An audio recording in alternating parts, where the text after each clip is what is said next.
We want you to know that you were source energy before you came into these bodies, and that source energy part of you still exists non-physically, and that source energy part of you is aware of you here and now and in all moments in time.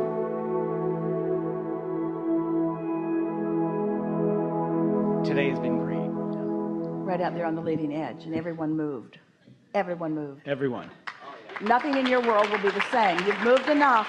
When you move something at the center of who you are, picture a wheel, and if it moves a little on the edge, not so much, but if it moves a little in the middle, big things happen. In other words, a large degree of allowing has taken place within you as a result of just participating with us here today. And there will be observational, really clear awareness. You're going to witness things that will help you to know that you moved. Yeah. My questions have almost all been answered today, and during the segments of refreshment I was talking with my wife, and a new question pops in. Now, I don't meditate.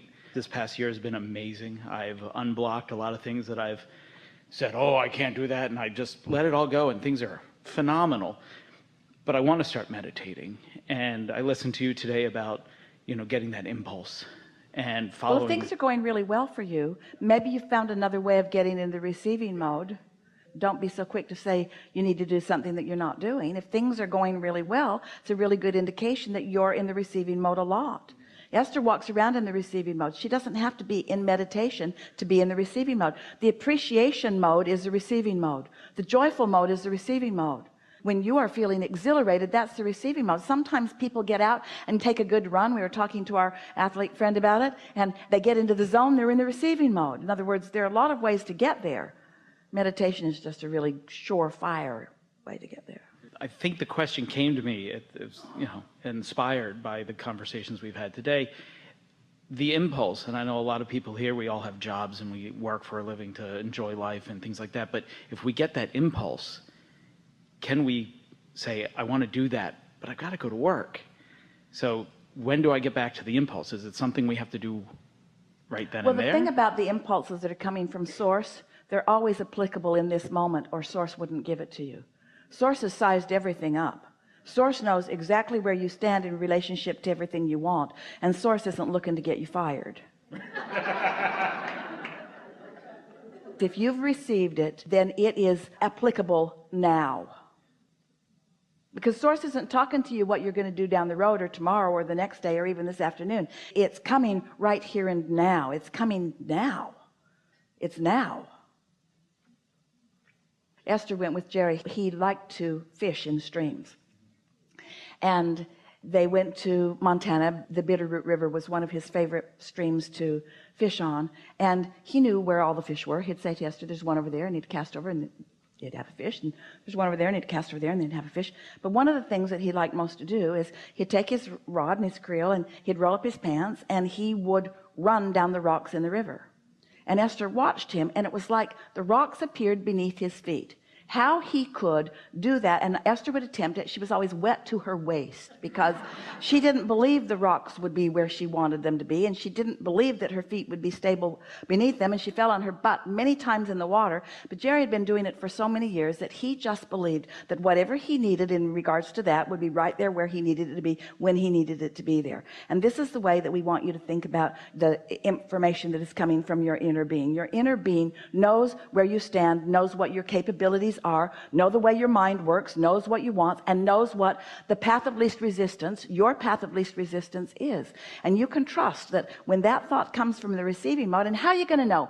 How are you going to come to know? Well, if we were standing in your physical shoes, we'd receive some thoughts and we'd act on them, and we'd see if they are received from inner being or if they're received from somewhere else. The stuff that turns out good, you can be pretty sure was inspired, and the stuff that's turning out not so good, maybe it wasn't so inspired. You see what we're getting at? So what was your question? What was the new question? The new question is when you get that impulse, is it time to act on that immediately or put it off? And you've answered that. So all right, so you're driving down the road and you get an impulse to change lanes. Nothing makes Esther more mad at herself, and we don't encourage her to be mad at herself, but this makes her mad at herself. She gets an impulse, she doesn't act on it, and then the reason for the impulse becomes obvious.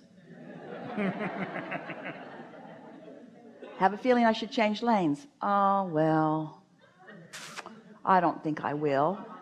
And then you get rear-ended and you think, that impulse was probably a pretty good idea. Next time I'm going to act on it more efficiently. So we want to leave you with a point of focus. Really ties into this whole conversation. Ties in with this new leading edge question that you've just asked. Alignment and timing are synonymous. So alignment equals impulse equals timing equals happy. That's timing, and your inner being is the master of timing, because there's so many things you could do and it's just endless. But when you get an impulse, and the more often you do it, the more you'll feel like doing that, until you can go through a day where everywhere you go. The day was like that for Esther yesterday. She traveled by herself, and as she traveled, everywhere she went, it was like a door opened. There was someone there to greet her and to smile and to help her everywhere she went along the way. It was her timing. She drove her own car to the park and ride, and the bus was right there, and a man took her bags out, and there was a place for her to park right there, so she got right on the bus.